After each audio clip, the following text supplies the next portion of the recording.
Imagine you're sailing, like a massive cargo ship across the ocean, but the captain is forced to stare at 15 different screens. Oh, at least 15. Right. Like Yeah. you've got one app for the engine, a totally different one for the weather, and a third just for tracking your emissions. So the obvious fix is to just consolidate, right? Yeah, put it all on one beautiful dashboard. Exactly. But the shipping industry just aggressively rejected that idea. And, well, we want to know why. Welcome to your personalized deep dive. Today we're pulling from a brand new Splash Tech article to answer a pretty massive tech dilemma. Is maritime shipping finally getting closer to betting on one single digital partner? The short answer from the industry is basically a resounding no, which Ugh. is, fascinating because ship owners are currently just drowning in complex software. Yeah, they really are. I mean, they're managing voyage optimization, ERP systems for their back office stuff, AI co-pilots. It's this massive juggling act. And tech vendors see this and they pitch this utopian vision like, let us be your one-stop shop. Which, I mean, makes sense on paper. You want one invoice. But it's kind of like hiring a brilliant plumber to fix your roof just because you want to deal with one contractor. That is a great analogy. Like a company that builds incredible AI for route optimization probably isn't the world's best maritime cybersecurity firm, right? Nah, definitely not. And that's really the fatal flaw here. Jan Simon at Hafnia actually pointed this out in the article. These different facets of modern shipping are evolving at completely different speeds. Right. Vessel operations move at a different pace than, say, commercial routing. Exactly. Or cybersecurity. They all require totally different types of domain expertise.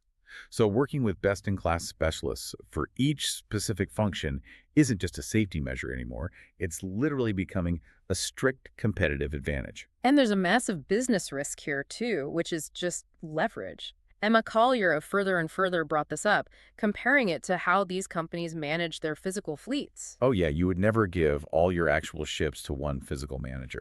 Never. Because the freedom to take your business elsewhere is what keeps that manager accountable. So handing your entire tech stack over to one single platform, well, you're giving away all that leverage. It's the ultimate vendor lock-in. And beyond losing leverage, Willem Vermont makes a really strong point about relying on a single point of failure. It's practically begging for a disaster. Especially when you look at the underlying data running these algorithms, right? Yeah, because a beautifully integrated single platform won't magically fix data that is, fundamentally flawed.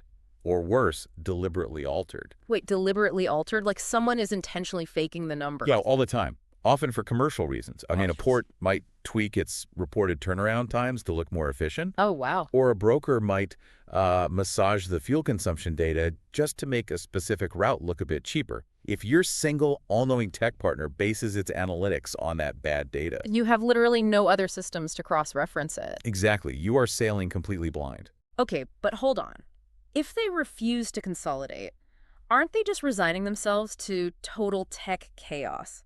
I mean, nobody wants a dozen different logins and fragmented data silos. Well, see, it's not chaos. What the smartest companies, like CGM and Anglo Eastern are doing, is building this carefully curated multi-vendor ecosystem. So they aren't just hoarding random apps. Right. They are choosing a limited number of absolute top-tier partners and forcing those vendors to integrate seamlessly with each other. They basically make the specialists play nice. And some companies are taking it even further, right? Tabitha Logan noted that some might even use AI to just build their own bespoke systems in-house. To escape those vendors entirely.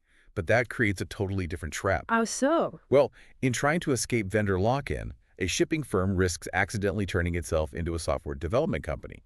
They lose sight of the fact that, hey, their core business is moving cargo, not being the next Silicon Valley startup. Right. So for you listening, the real takeaway from this Splash Tech deep dive isn't about loyalty to a software brand. It's about outcomes. Shipping firms absolutely want cleaner workflows, but they flat out refuse to trade their future flexibility for a rigid, one-size-fits-all trap. Yeah, the friction of managing multiple vendors is actually just the price of excellence. It's a great reminder that in almost any industry, a carefully integrated team of specialists will almost always beat a mediocre all-in-one solution. The price of excellence. I like that. But let's leave you with this to ponder. The consensus right now is that a unified platform just isn't possible yet. Key word being yet. Exactly. But what if AI matures to the point where one dominant, truly flawless maritime intelligence platform does emerge? Will those shipping companies who spent years stubbornly building fragmented multi-vendor ecosystems suddenly find themselves sinking? It's a real possibility. And when they look around for a lifeboat, will they wish they'd just bought that one-stop shop platform after all?